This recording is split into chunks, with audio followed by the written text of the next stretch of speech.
UP in limelight है और UP का फ्यूचर ब्राइट है, तभी तो भौकाल टाइट है। खबर कमाल और यूपी का हाल बताने आई है प्रियांशी मिश्रा। आज का भौकाल आप सभी को मेरा नमस्कार। उत्तर प्रदेश में योगी सरकार की जीरो टॉलरेंस का आज एक और एग्जाम्पल सामने आया है। योगी बाबा ने अपने स्ट्रैटेजी के चलते प्रदेश में अपना भौकाल टाइट किया हुआ है। तो चलिए फिर शुरू करते हैं आज का प्रोग्राम। अपराध और अपराधियों को जड़ से उखाड़ फेंकने के लिए लगातार कोशिश कर रही पंजाब पुलिस को आज एक बड़ी सफलता हाथ लगी है। पंजाब पुलिस ने आज यूपी पुलिस के साथ एक जॉइंट ऑपरेशन में खालिस्तान जिंदाबाद फोर्स यानी KZF के 3 आतंकियों को गिरफ्तार कर लिया है।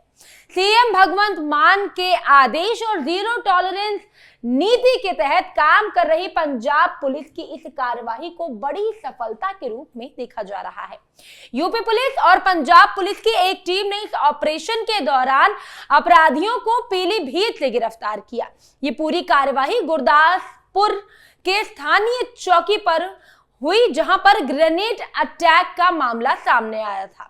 वहीं पंजाब डीजीपी की तरफ से भी एक्स पर एक पोस्ट शेयर किया गया जिसमें लिखा गया कि पाक प्रायोजित खालिस्तान जिंदाबाद फोर्स आतंकी मॉड्यूल के खिलाफ एक बड़ी सफलता में यूपी पुलिस और पंजाब पुलिस के एक संयुक्त अभियान में 3 मॉड्यूल सदस्यों के साथ मुठभेड़ हुई, जिन्होंने पुलिस पार्टी पर गोलाबारी की थी। ये आतंकी मॉड्यूल पंजाब के सीमावर्ती इलाकों में पुलिस प्रतिष्ठानों पर ग्रेनाइड हमलों में शामिल है। मुठभेड़ PS पूरनपुर पीलीभीत के अधिकार क्षेत्र में हुई है। पीलीभीत और पंजाब की संयुक्त पुलिस टीमों के बीच और 3 मॉड्यूल सदस्य गुरदासपुर में एक पुलिस चौकी पर ग्रेनाइड हमले में शामिल हैं। घायल व्यक्तियों को तत्काल चिकित्सा के लिए CHC पूरनपुर ले जाया गया। पूरे आतंकी मॉड्यूल का खुलासा करने की जांच जारी है। बरामदगी 2 AK राइफल और 2 ब्लॉक पिस्टल। लेकिन अब हमारे अखिलेश भैया ने भी इस मामले में अपनी टांग अड़ा दी है।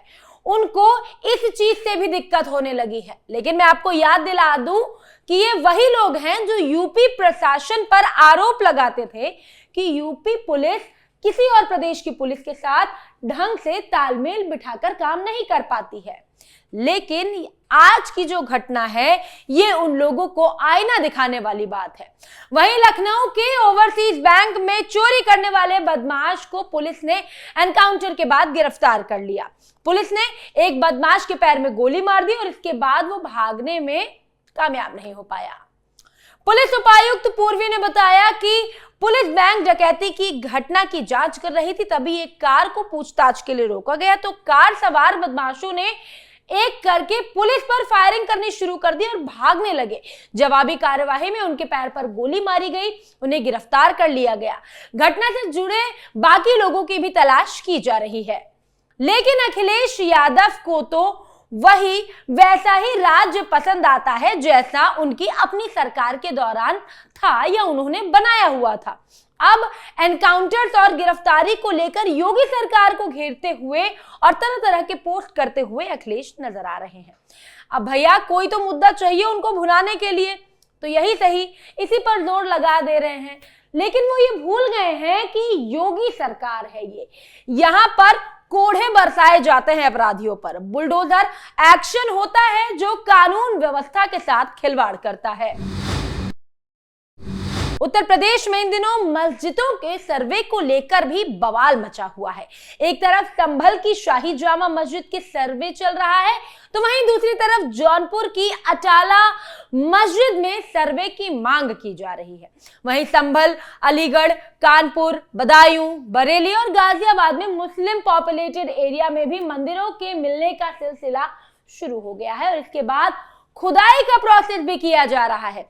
ऐसे में समाजवादी पार्टी मौजूदा योगी सरकार पर लगातार हमले बोल रही है। इसी बीच मोहन भागवत ने भी बड़ा बयान दिया जिसपे अखिलेश यादव तिलमिला उठे और उन्होंने प्रतिक्रिया दी। अखिलेश यादव ने कहा कि अगर उनको लगता है कि वो भाजपा की अंडरग्राउंड विचारधारा है तो उनको भाजपा को समझना चाहिए। अगर वो एक फोन कर दें तो सीएम को तो एक भी सर्वे करने की परमिशन नहीं मिलेगी। आज समस्या क्या है? आज किसान भूख हड़ताल पर बैठ रहे हैं। अगर आप नमकीन पॉपकॉर्न खरीदेंगे तो 12% नहीं 18% जीएसटी मिठाई पर लगेगा।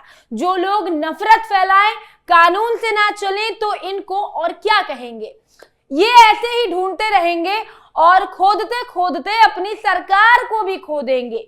जितने भी गलत काम आज यूपी में हो रहे हैं उनके पीछे भाजपा के नेता, जहां भी जमीनों पर कब्जा हो रहा है उसमें भाजपा के नेता। आज सुनने को मिल रहा है कि बैंक लॉकर से चोरी हो गई, कानपुर के लॉकर से ले गए ये लोग। ये सरकार संविधान के रास्ते पर नहीं है। ऐसे ही ढूंढते रहेंगे, खोदते खोदते एक दिन अपनी सरकार को भी खोद देंगे। भैया वन इलेक्शन का जो प्रस्ताव पास हो रहा है उसको किस नजर से देखते हैं? ये संभव ही नहीं है। ये मन विधान से चलने वाले लोग हैं। लोकतंत्र पे नहीं, एक तंत्र पे भरोसा करते हैं। ये तानाशाही के पक्षधर लोग हैं। ये एक तंत्र चाहते हैं और ये भी चाहते हैं कि खबर कौन सी चले, कौन सी ब्रेकिंग न्यूज हो, कौन सा चैनल उनका दिखाए, कौन सा चैनल उनका हो। वहीं संभल के मुद्दे पर भी अखिलेश यादव ने जमकर योगी सरकार की आलोचना की और साथ ही योगी सरकार के साथ साथ बीजेपी सरकार यानी केंद्र सरकार पर भी निशाना साधा और किसानों के हितैषी बनकर सरकार से सवाल किए और कई तरह के आरोप भी लगाए। अखिलेश यादव ने बोला कि सरकार किसानों से मुद्दे को हटाने के लिए ये सब कर रही है। कि आपने तो किसान की आय दोगुनी की बात की थी, लेकिन किसान आज भी तकलीफ और परेशानी में है। जिस समय उसे डीएपी चाहिए था, डीएपी उपलब्ध नहीं था, खाद उपलब्ध नहीं थी, जो बीजों की कीमत बढ़ी है, कीटनाशक दवाइयों की कीमत बढ़ी है और बिजली का बिल लगातार बढ़ता चला जा रहा है। जो सिंचाई से लेकर के तमाम इंतजाम थे वो सरकार करने में नाकाम रही है। और अगर फसल तैयार भी किसान कर रहा है तो उसको कीमत कहाँ मिलेगी, उसके लिए कोई और जितने बड़े पैमाने पे बेरोजगारी बढ़ती चली जा रही है।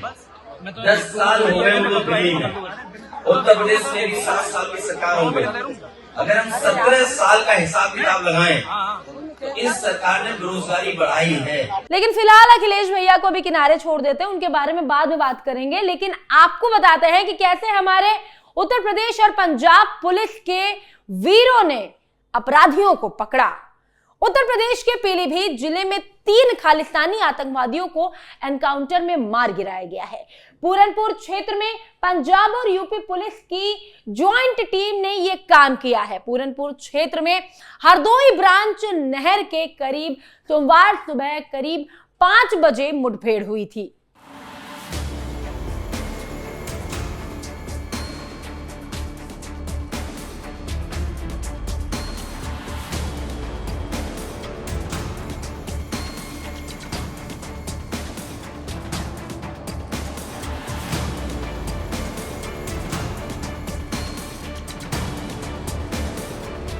तीनों पंजाब के गुरदासपुर में पुलिस चौकी पर हमले के मामले में वंचित थे।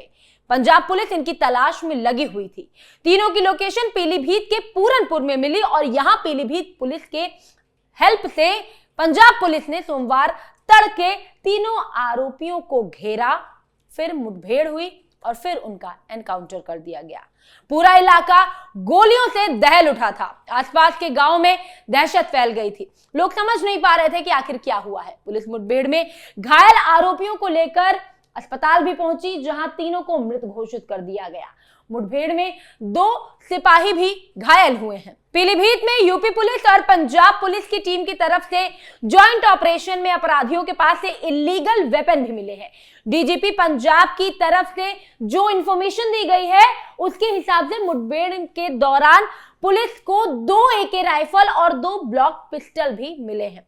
इस पूरे प्रोसेस में जांच का अभी सिलसिला चल रहा है। पंजाब पुलिस का कहना है कि गुरदासपुर ग्रेनेड अटैक मामले में जितने भी इंपॉर्टेंट इन्वेस्टिगेशन है वो किए जा रहे हैं और सारी कार्यवाही इस दौरान की जा रही है। जो पुल पड़ता है पूरनपुर से पीलीभीत के बीच में, जो निर्माणाधीन पुल है, उस पर इनके द्वारा ये नहर पटरी पर मुड़ गए। जब पीछा किया गया और इन्हें ललकारा गया तो इन्होंने पुलिस पर फायर शुरू कर दिया।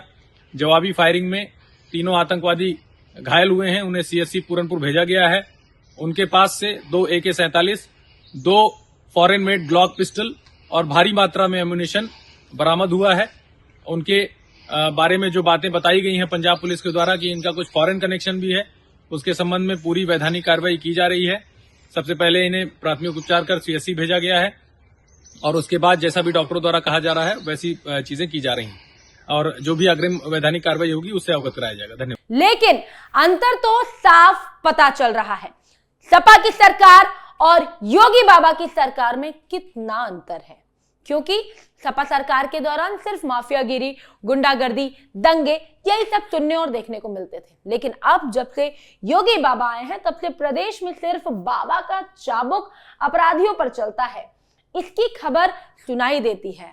अब रीजन ये है कि खबर इतनी ज्यादा क्यों सुनाई देती है, इसके पीछे का कारण ये है कि जब इतने लंबे समय से गुंडागर्दी होती हुई आ रही है तो इसको कम करने में समय तो लगेगा, उसको खत्म करने में भी समय लगेगा। लेकिन योगी बाबा एकदम अपने अंदाज में भौकाल टाइट किए हुए हैं और अपराधियों की हवा टाइट करते हुए भी नजर आ रहे हैं। तो फिर चलिए खत्म करते हैं आज के शो को यहीं पर, लेकिन फिर से हाजिर होंगे एक भौकाली मुद्दे के साथ। तब तक के लिए आप देखते रहिए हमारा channel capital TV Uttar Pradesh और चैनल को लाइक, शेयर और सब्सक्राइब करना बिल्कुल ना भूलें। अभी के लिए मुझे दीजिए इजाजत, नमस्कार।